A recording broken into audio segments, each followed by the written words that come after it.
en el podcast de Picos de Europa tenemos a una figura que yo creo que sobra presentar. No creo que haya nadie en este país que no conozca, si es que le gusta el mundo de la montaña, pero bueno, por si acaso hay alguien que ha vivido aislado en su apartamento en los últimos 30 años, pues voy a presentar a Sebastián Álvaro. Fue el creador y director del programa de Al filo de lo imposible en Televisión Española, que creo que ha sido sin duda una de las series de mayor prestigio, hablando de lo que es la montaña, evidentemente. Y luego, durante los últimos 30 años, ha dirigido, tengo aquí, más de 200 expediciones y realizado más de 300 documentales. ¿Tú qué pasa? ¿Que tienes un doble por ahí que te hace el trabajo o cómo te las apañas, macho? Porque yo siempre te veo haciendo cosas en un lado, en otro, no paras. Pues esa es la explicación, que no paro. Mi madre asturiana, a la que le echo de menos todos los días de mi vida, tenía una palabra preciosa en castellano para definirme y me llamaba zascandil. Eso. Así que sí, en efecto no paro. Y luego yo creo que trabajo mucho, que me organizo bien, tengo buena capacidad de trabajo y siempre estoy haciendo cosas. Sé planificarme el tiempo para sacar del tiempo lo mejor posible, pero sobre todo para exprimir la vida. Yo creo que la vida hay que vivirla con intensidad. No quiero decir que no haya otra forma de vivirla, pero yo creo que merece menos la pena que esto que hago yo, ¿no? Y entonces, en todo caso, como es mi vida, he tratado de conducirla o de reconducirla por este mundo que tiene que ver, por un lado, con la aventura, pero también con mis apetencias intelectuales, ¿no? Por decirlo de alguna forma, que tiene que ver con he hecho radio, he hecho televisión, escribo libros, escribo artículos. Me gusta además viajar. Aparte de las expediciones, viajo luego mucho. Viajes simplemente con amigos de placer, a Uzbekistán, a Irán, a Roma, a Londres, a Nueva York. Es decir, que eso es mi vida, me organizo bien. Afortunadamente también me he sabido rodear de gente a la que quiero mucho, que también tiene esas mismas pasiones y esas mismas aficiones y al final, pues es, de todas las maneras, es el resumen de... Yo empecé a trabajar con 14 años, con mi cartilla de la Seguridad Social, ¿no? Así que eso, si tú le pegas, te cunde. Y entonces, ¿qué eres primero? ¿Periodista o montañero y alpinista? Que te llegaría, me imagino, primero la afición a la montaña, ¿no? ¿De mano de quién fue? Bueno, en aquellos tiempos en los que me tocó vivir, yo empecé haciendo montaña en los campamentos juveniles. Yo venía de una familia humilde, muy trabajadora. Yo creo que también mi afición por el trabajo desmedida, eso también se lo debo a mi familia, a mis padres. Mis padres eran unos trabajadores incansables, mis hermanos siguen siendo unos trabajadores incansables. Mis padres en verano no podían quedarse con los niños y nos mandaban a los campamentos juveniles aquí al lado, en la Sierra de Madrid. Esto que ahora voy y soy capaz de subir a Peñalar, a la montaña más alta de Guadarrama, salir a las 8 de la mañana de casa y estar de vuelta en casa para comer a la 1:30. Pero en aquellos tiempos era casi una expedición, ¿no? Y ahí conocí, en la Sierra de Guadarrama, conocí la montaña. La conocí de la forma que la conocen los niños, ¿no? Con una especie de entre sensación de prodigio y al mismo tiempo de una sensación de vulnerabilidad ante esas montañas que me parecían entonces tan grandes, ¿no?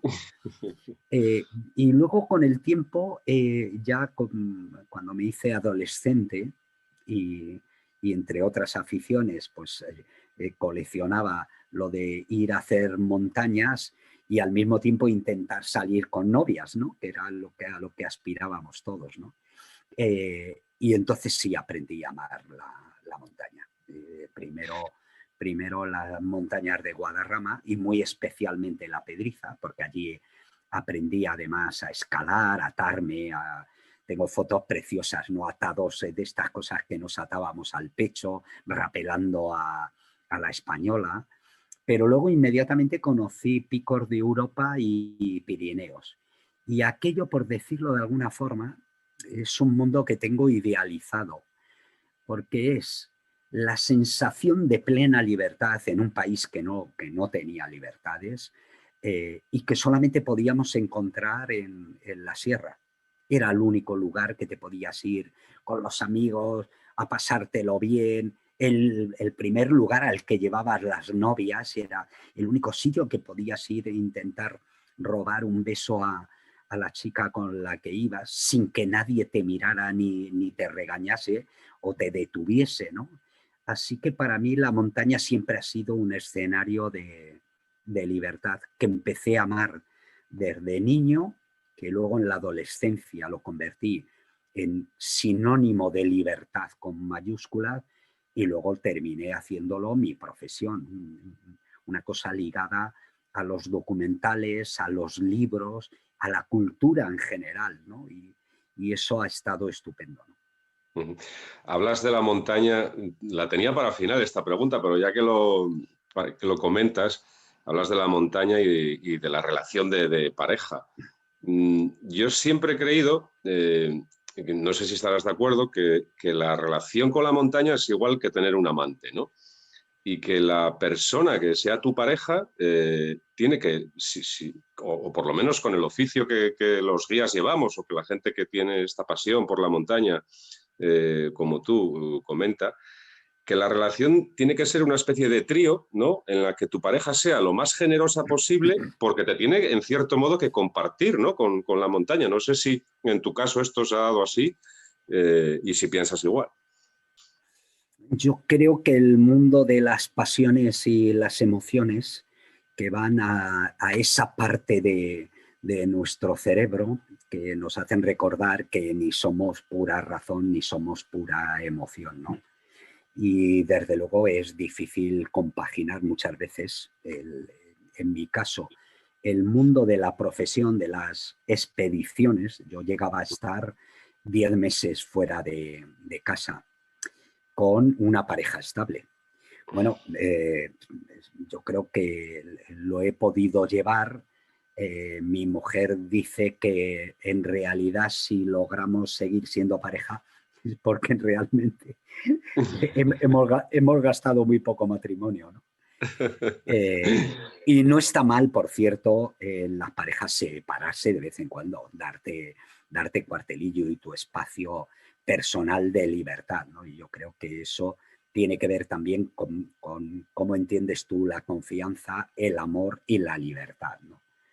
Así que es complicado, pero es que siempre es complicado vivir en pareja. Eso hay yo tengo muchos amigos que conozco de Al Filo de Imposible que dejaron Al Filo y dejaron la montaña porque tuvieron que elegir, pero luego al poco tiempo se separaron de todas formas. Así que es probable que hubiera otra clase de problemas de fondo. Yo creo que para vivir en pareja hay que ser muy tolerante y muy poco maniático. A medida que vas cumpliendo años, te vas volviendo más maniático de determinadas cosas y también las personas vamos evolucionando, lo cual quiere decir que ir evolucionando al mismo tiempo que tu pareja, yo creo que eso es la clave. Y luego hablar mucho de los problemas que da la relación de pareja y también de vez en cuando hablar con la montaña, que no está mal, que no está mal. A mí caminando se me ocurren muchas soluciones a los problemas, se me ocurren muchas ideas. No sé si a ti te pasa igual.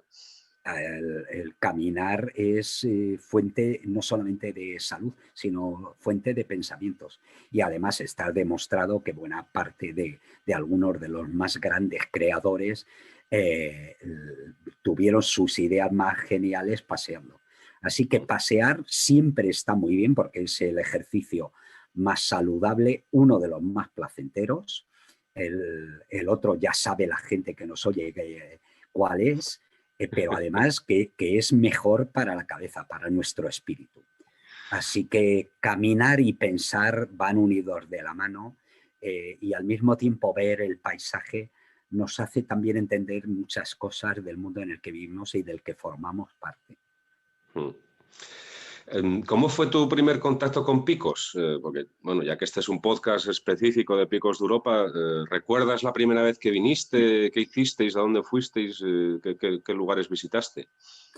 Pues sí, la verdad es que era muy jovencito, y recuerdo que fui con unos amigos y nos lo pasamos bomba. Apenas hicimos montaña, estuvimos en la zona de Cabaña Verónica, hicimos el Tesorero y luego bajamos el Jou, camino del refugio Urrello, y íbamos justos de dinero, escasos de comida. Tuvimos que sablear, recuerdo, a unos paisanos que había que subieron al refugio de Cabaña Verónica, porque ellos sí llevaban comida y directamente la compartieron con nosotros, ¿no?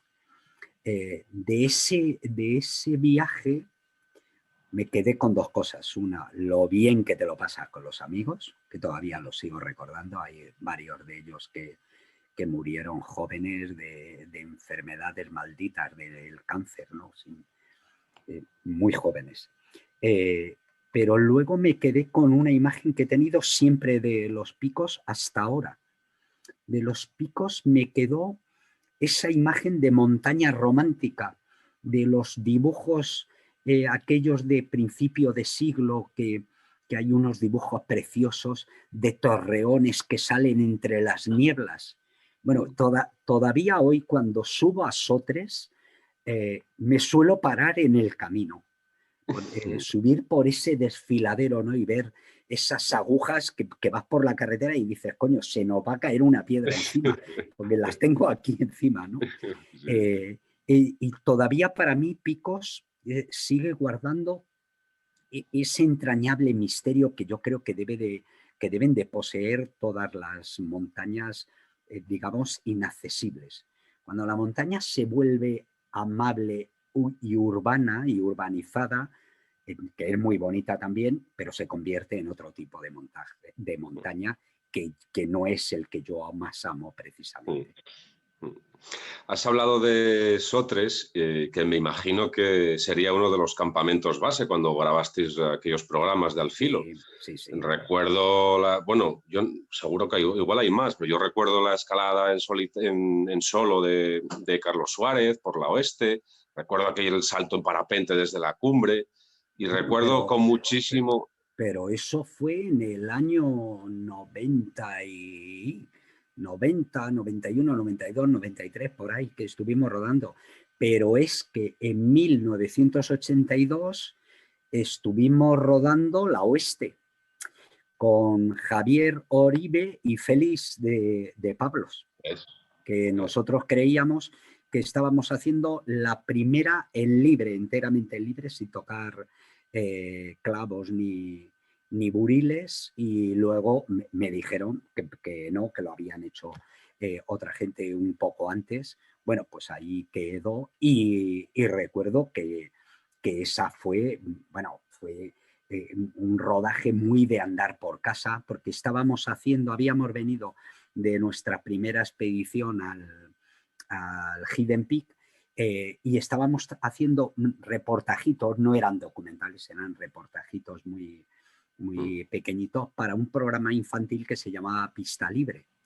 Y recuerdo eso, que hicimos la oeste en libre, y que puse por primera vez a Joaquín Sabina en la tele, porque empecé ese reportajillo que se llamaba Solos, y empecé con la canción de Pongamos que hablo de Madrid, y terminaba con una imagen de los dos escaladores, de Félix y de Javier, llegando a la cumbre del Naranjo con la canción Melancolía, de la calle Melancolía de Joaquín Sabina, ¿no? Que luego cuando cuando que he ido varias veces a casa de Joaquín, se lo he contado y se reía mucho, se divertía. Coño, una canción de un urbanita como yo.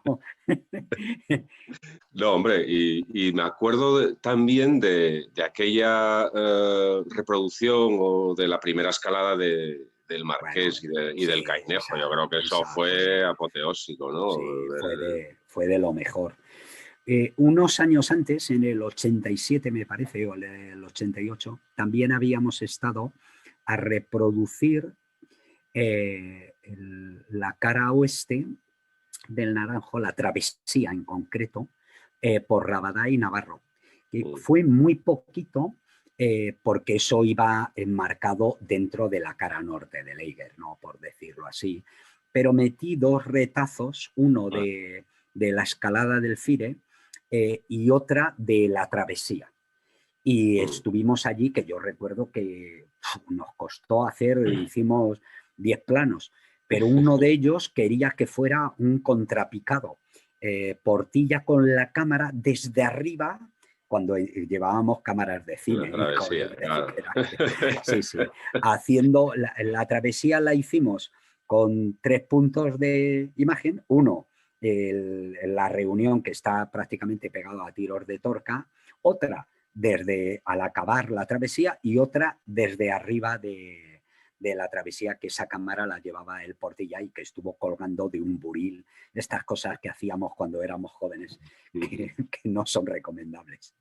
¿Ya has probado a escalar alguna vez descalzo como el Cainejo? Yo no, pero yo obligué a Juanjo, el que A hacía Juanjo. de Cainejo, a estar por Madrid descalzo un mes antes. Esa fue el rodaje ese de la reconstrucción de el Marqués de Villaviciosa y Gregorio Pérez el Cainejo, fue de las cosas más divertidas. Es Sí, decir, ¿verdad? sí, y luego nos permitimos licencias como llevé a un maquillador al refugio de Lurriello, que todos los días pegaba el bigotito ese que llevaba el marqués, se lo pegaba con pegamento. Y luego los pies del Cainejo, que debían de parecer sucios, se los maquillaba todos los días, ¿no? Qué bueno. Y luego cuando hicimos la reconstrucción del Paso de la Panza, pues ahí el marqués estaba asegurando la maroma, ¿no? Y el Cainejo pisaba la cabeza del marqués, ¿no? Que fue muy divertido, ¿no? Y el marqués decía, coño, Gregorio. Sí, y eso lo mezclamos con la escalada de Carlos Suárez y la salida en parapente en tándem desde la cumbre, que eso fue una operación que nos jugamos la vida mucho, y con un vuelo en globo. Yo creo que es uno de los programas más completos que hicimos, porque metimos, me parece que fue en 40 o 45 minutos, todo eso. Contar la historia de la reconstrucción y de lo que significó en comparación con uno de los mejores escaladores en roca en su tiempo, escalando una de las rutas más difíciles. Al llegar arriba, le está esperando un tipo para volar en parapente y hacer que saltara desde la mismísima cumbre del Naranjo, y luego un vuelo en globo que pensábamos, lo que queríamos era sobrevolar el Pico, y que al llegar allí arriba teníamos a 3 escaladores, Portilla era uno de ellos, pero yo creo que los 2 chavales que de la reconstrucción estaban también, y luego Laureano iba dentro de la cesta del globo. Y se trataba de, al pasar por la vertical del Naranjo, pero 500 metros por arriba, ese tipo saltaba en parapente y tenía que ir a parar a la cumbre. Bueno, claro, no se fue Imposible.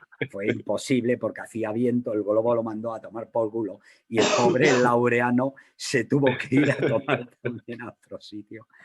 Pero como puedes ver, la vida de Alfilo era arriesgada, pero nos lo pasábamos pipa también. Bueno, eso ahora no lo hubierais podido hacer, porque claro, con toda la regulación que hay del plan rector, eso sería completamente inviable, ¿no? Se me ocurre algún tipo de contestación muy políticamente incorrecta, así que lo dejamos. Pues te voy a preguntar sobre el PRU, porque, hombre, lo van a publicar ya, creo, de una maldita vez, después de todos estos años de recursos y tal.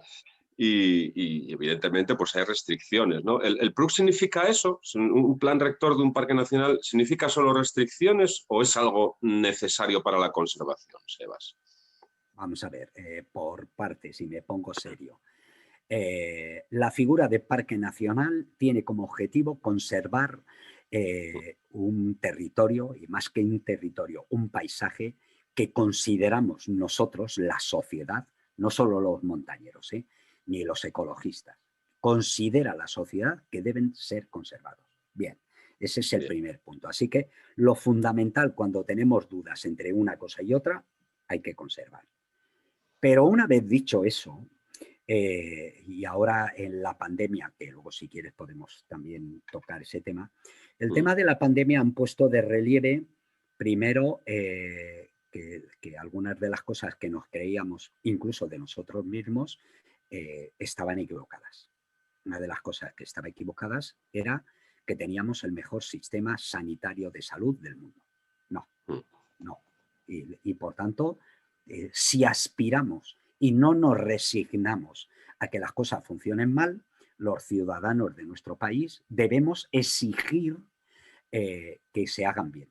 Y si para exigir eso supone que haya cambios políticos, incluso cambios de estructura, deberíamos de hacerlo.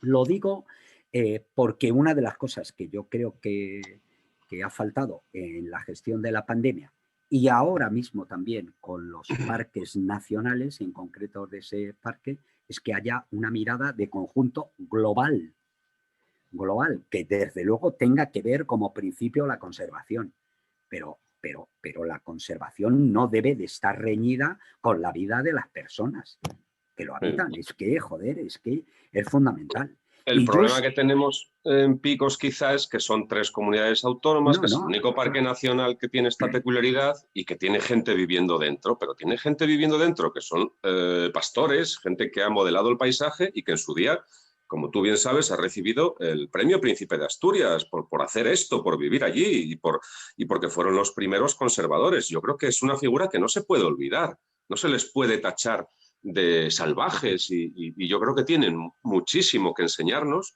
a los que llegamos desde la ciudad a decirles cómo tienen que vivir ahora, ¿no? Bueno, yo creo que hay más ejemplos en España y fuera de España de parques nacionales que dentro del parque hay personas que llevaban viviendo allí antes del parque, ¿no? Pero yo es que estoy convencido que tiene más que ver con la capacidad de gestión de las personas. Se ha visto ahora en la gestión de la pandemia, que ha sido, en mi opinión, yo creo que ha sido un desastre. Y ha sido un desastre a nivel del gobierno de España, a nivel de los gobiernos de las comunidades autónomas y probablemente también a nivel de la gestión de los ayuntamientos, de muchos ayuntamientos de nuestro país. Y en el caso de los parques ocurre lo mismo. Yo creo que lo que hay que hacer es poner a personas capacitadas para dar respuesta a esos problemas. Y dar respuesta a esos problemas supone pensar, supone imaginar, supone llegar a acuerdos y consensos precisamente con todos los sectores implicados. Bueno, si al final, después de 3 años hablando, no llegas a un acuerdo porque hay alguna parte que no sé qué, pues bueno, para hacer lo que el gestor o el gobierno en su momento cree que es lo más oportuno, pues que lo haga. Pero es que no se hace eso. Es que lo que falta es, sobre todo, capacidad de imaginación, de imaginar cómo se pueden hacer las cosas. Yo me atrevo a decir que yo tengo buenos amigos en un montón de sitios, desde el ejército, la Guardia Civil, las administraciones en diferentes puestos, que organizarían la vacunación de España en menos de una semana. Que dirían, esto se hace así. Y ya está. Y igual que digo eso, yo tengo amigos, por ejemplo, Eduardo Martínez de Pisón, que debería de estar al frente de organismos como esos. Te iba a El preguntar por el ministerio. maestro, te iba a preguntar por el maestro precisamente, ¿qué crees que opinaría él, ¿no? de la gestión, no tanto de la pandemia, que bueno, no es la temática de este podcast, aunque al final nos afecta a todos, porque bueno, tú sabes perfectamente, porque nos has echado un cable, que los guías, por poner un ejemplo, en Asturias se nos ha prohibido trabajar desde el 3 de noviembre, ¿no? Sí, sí. Entonces, Me estaba refiriendo a cosas como esa. Joder, sí, es que tienes que ver la cosa concreta de los guías. porque, Sí. por, Y luego, aparte, hay que oír a la gente. Yo recuerdo que cuando tú me pediste, oye, que os eche una mano, y cosas de dentro del parque y tal, y yo lo primero que te dije es, explícame, porque si tú lo que me dices, no, es que quiero construir un bloque de 3 pisos ahí porque hemos hecho una asociación y tal, pues yo te diría, pues mira, no os voy a echar una mano. Pero cuando me contaste, es que queremos trabajar en unas determinadas condiciones. El cliente puede ir y el guía no, que es el que sabe gestionar el riesgo. Pues no tuve absolutamente por supuesto, ningún problema, ninguna duda a la hora de eso. Y respecto a Eduardo Martínez de Pisón, la verdad es que ha sido un año terrible para él. Y ha sido una de las personas a las que más aprecio y que además considero que es un maestro, desde luego para mí, pero para muchos montañeros, muchos geógrafos y muchos medioambientalistas, ecologistas de nuestro país, porque ha sido un faro. Es que Eduardo empezó a defender el medio ambiente en aquella historia en Gredos, cuando nadie en nuestro país sabía prácticamente lo que era un parque nacional ni lo que significaba el respeto precisamente por esas figuras de protección. Pero Eduardo ha sido terrible, perdió su mujer a finales de febrero del año pasado, la mujer con la que llevaba unida pues desde que era joven, ¿no? Y eso le afectó muchísimo. Ha pasado un auténtico calvario a nivel personal, y cuando se estaba recuperando precisamente en Asturias, en Cudillero, le contagiaron el COVID también, y ha pasado luego mes y medio, 2 meses también muy duros a nivel personal por lo que ya venía y por cómo se veía, ¿no? Pero bueno, yo creo que ha ido saliendo y se fue en casa de unos familiares a recuperarse, y ahora ha venido aquí a Madrid hace muy poco tiempo, hace yo creo que una semana escasa. Hablo con él frecuentemente y yo creo que volveremos a tenerle con nosotros. Ahora no, yo me creo gusta.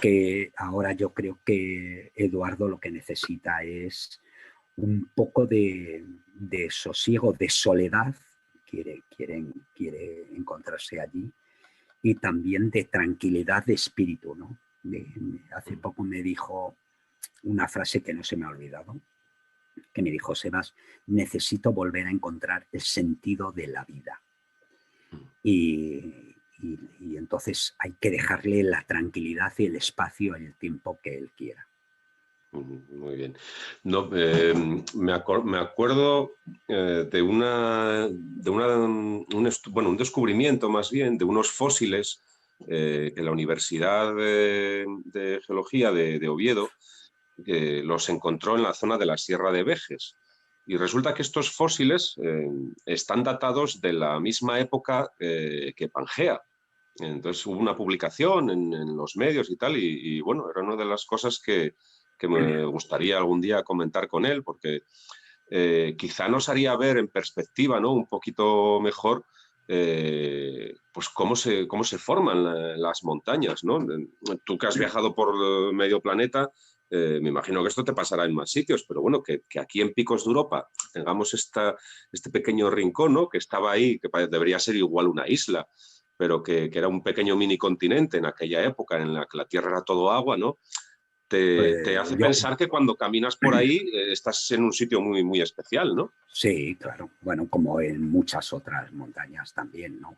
Te hacen ver, yo caminando por el Annapurna, de repente encuentras unos fósiles de amonites, que eso era el fondo del mar, que allí llaman los peregrinos, los consideran sagrados, que es la gente que va al monasterio de Mutina. Y son bastante frecuentes en la zona y luego te los venden en Katmandú, pero desde luego impresiona cogerlo directamente del lugar donde los encuentras. Y allí creo que les llaman soligrans, los peregrinos, y te hace ver que esas montañas, como el K2, en el K2 han encontrado fósiles a 8.000 metros. Es decir, una montaña de 8.000 metros que roza las nubes, hubo un tiempo que estuvo en el fondo del mar, que en este caso, en el que estoy narrando, era el mar de Tetis, claro, lógicamente. Yo lo que espero es que se lo puedas preguntar a Eduardo. Hablar con Eduardo es una clase de geografía, pero también de historia, es pura sabiduría. Y luego es un sabio humanista, que es una clase de persona que prácticamente está desapareciendo, de saberes amplios, de saberes humanísticos, de los que hoy se desprecian incluso en las universidades y en la enseñanza, ¿no? De la filosofía, de la historia, de la geografía, de todo eso que nos da una visión global del mundo que habitamos, ¿no? Así que lo que tienes que hacer es esperar un poquito y traerle a este podcast un día para hablar de... El tema con él tiene que ser las montañas y la geografía. Pues cuando tú me digas. Eh, no sé si a ti te pasa, porque bueno, también habéis estado en cuevas y sabes que Picos, o dicen de Picos, que es un poco el Himalaya, ¿no? De la De las Espelio, cuevas, de sí. las cuevas y tal. Yo cuando entro en una cueva y veo esas formaciones que han tardado tanto tiempo en crearse, pienso que es un templo sagrado, ¿no? Porque no hay nada en el mundo que haya hecho el hombre que sea tan viejo y que haya tardado tanto tiempo y que a la vez sea tan frágil, ¿no? Que simplemente tocando con un dedo somos capaces de transformarlo, ¿no? O de estropearlo. Entonces me parece eso, que hay que entrar a estas cuevas con el máximo de los respetos, pero yo creo que eso también igual es compartido en el resto de la montaña, ¿no? Pero Picos, Sí, no sé, tiene ese algo en las cuevas que a mí me encanta, ¿no? sí, Me aísla completamente. sí. Aparte que las cuevas te dan una sensación de soledad y de vulnerabilidad, de en efecto estar entrando en un templo de la naturaleza. Ese concepto que lo tiene gente naturalistas como Turó y desde luego Eduardo Martínez de Pisón, yo creo que cabe aplicarlo a la gran naturaleza y desde luego a las montañas. La gente que nos esté oyendo y que va al monte, a las montañas se entra con el respeto y la delicadeza con la que se entra en un templo, en la Catedral de Burgos o en la Catedral de León. Y no hay que dejar ni una huella de nuestro paso. En tu libro, La vida en el límite de la vida, hablas de la montaña como eso, como una escuela de vida, ¿no? Y antes has comentado la dificultad o la mala gestión que hacen los gobiernos en tiempos de crisis. ¿Cómo crees que podríamos transmitir estas ideas a la gente que nos gobierna? Si es que es posible, ¿no? ¿Cómo podemos hacer que sean capaces de escucharnos? Es una buena pregunta que tiene que ver también con una visión política, sin lugar a dudas, ¿no? Yo creo que hubo un tiempo que nuestro país estuvo prácticamente como un ejemplo para buena parte del mundo, ¿no? Yo creo que la recuperación de la calidad democrática fue un ejemplo para un país que salía de una dictadura, de una guerra civil muy cruenta, etcétera, ¿no? Y eso fue fundamental también por el empuje de la sociedad y por una clase política que supo en ese momento atender las necesidades que tenía el país y los ciudadanos. Bueno, pues yo creo que en este punto que hemos llegado, ahora mismo no ocurre eso. Y yo creo que uno de los problemas que tenemos precisamente es la clase política que tenemos. Porque lo que tienen que hacer es precisamente oír a los ciudadanos. Y luego porque desgraciadamente, y sobre todo en este último año, personalmente he llegado a la conclusión de que la clase política solo defiende sus intereses. No defiende el bien común, no defiende los intereses de los ciudadanos y que en función de eso, pues tenemos mal gestionados los parques nacionales, pero tenemos mal gestionada la sanidad, mal gestionada la educación. Nuestro país probablemente va a pasar con un récord de muertes. Yo creo que la mortalidad del COVID en nuestro país parece evidentemente que va a superar las 100.000 personas. Después de la guerra civil va a ser la mayor mortandad. Hemos sido de los países que peor ha gestionado, de los que más ha caído el PIB de nuestro país y por tanto vamos a ser más pobres nosotros y las siguientes generaciones durante mucho tiempo. Y para sacarnos de ahí necesitamos gente nueva. Y lo primero que tienen que hacer es la pregunta que tú me hacías, que es ¿cómo hacemos que nos oigan? Bueno, en un sistema democrático tenemos precisamente muchas posibilidades. Nos tenemos que asociar. Yo creo que en nuestro país nos falta ese asociacionismo que hay en otros países y que a mí me da mucha envidia, la gente que defiende los derechos cívicos, abogados que se reúnen para protestar contra una ley determinada. Eso en nuestro país, o abusos al consumidor, todo ese tipo de cosas que nosotros no tenemos. Y probablemente porque también nos falta un poco de cultura democrática, que mucha gente cree que la democracia es votar cada 4 años y no consiste en eso.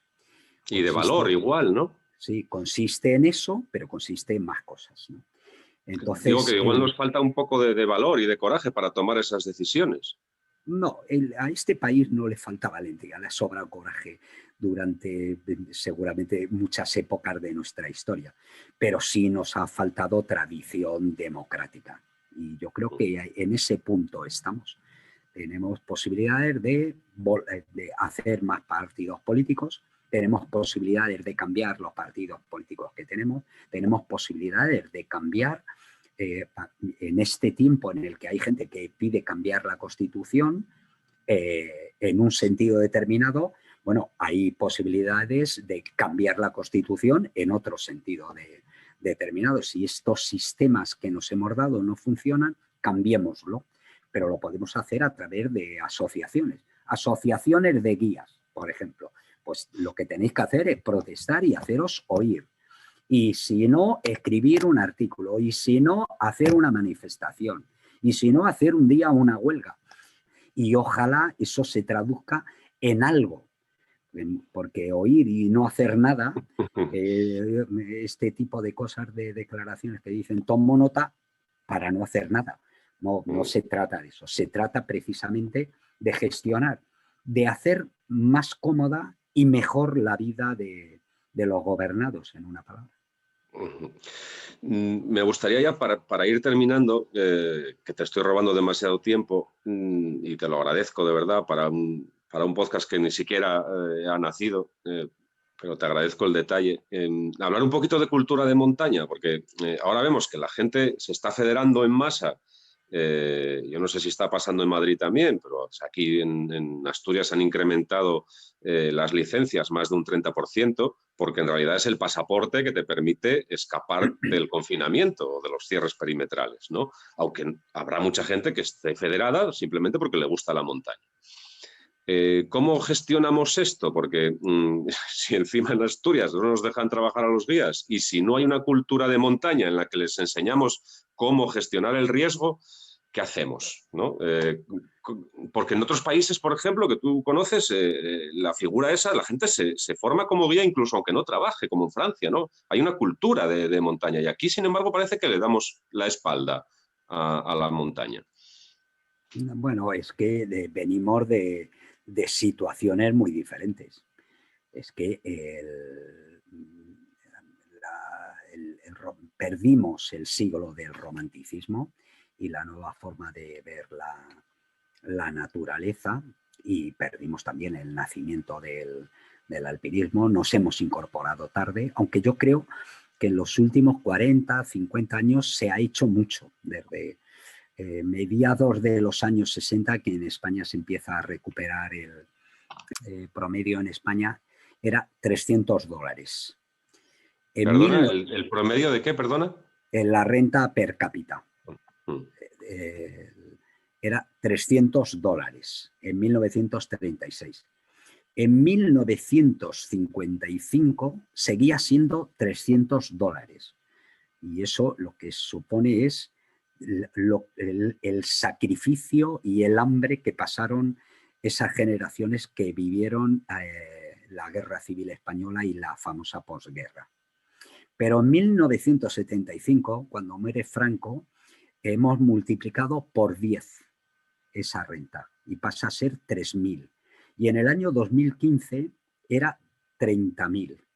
Apenas hay 3 o 4 países en el mundo que hayan logrado hacer esa transición y que demuestran mejor a las claras que nada que la transición y la democracia en España es un relato de éxito, sin lugar a dudas.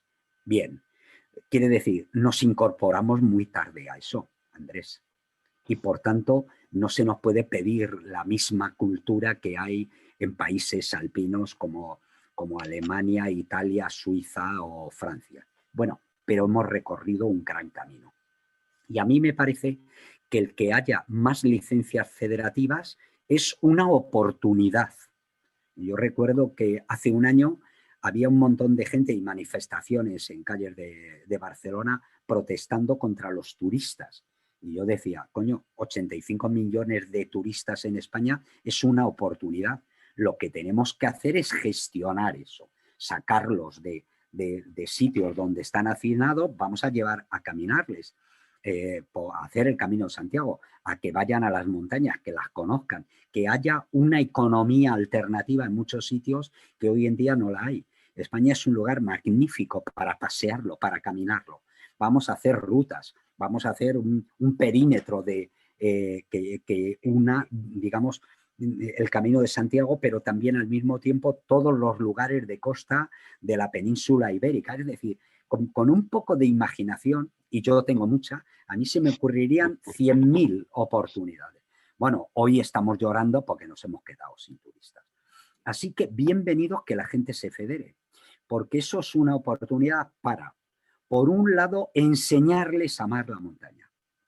La montaña se ama, desde luego, practicándola, pero luego también leyendo. Y eso nos damos cuenta, es que muchas veces oyes hablar a alguien, incluso alpinistas reputados, que son ignorantes de la montaña. Este tipo de cosas solo lo puedo decir aquí en este podcast. Que no nos oye nadie. Es que hay que escalar, pero hay que leer. Hay que Y leer. hay que leer, por supuesto, de montaña, relatos de montaña, pero sobre todo para entendernos, para entender qué es la historia de la montaña, la historia de la naturaleza, la historia del alpinismo y cuáles son los valores y la cultura que sustenta esta actividad que practicamos, que en palabras de un francés es la actividad más cercana al corazón del hombre. ¿Y por qué, por ejemplo, no vale hacer trampas? Esto que me dijo Bonatti un día, ¿no? Tú puedes subir a una cumbre o decir que has subido y no has subido. Y al único idiota que te estás engañando es a ti. Bueno, pues tenemos gente así en nuestro país. Y luego otros que dicen, no, es que voy a la montaña porque se puede hacer lo que queramos. No puedes hacer lo que quieras. No puedes tirar basura, no te puedes comportar agresivamente, no puedes ir con un cassette, una radio de estas a todo volumen y molestando a la fauna y al resto de las personas, porque vamos buscando la belleza, el silencio, la soledad. No puedes agredir a la fauna, no puedes hacer un montón de cosas. Te tienes que comportar civilizadamente, porque la cultura de montaña es un grado de civilización.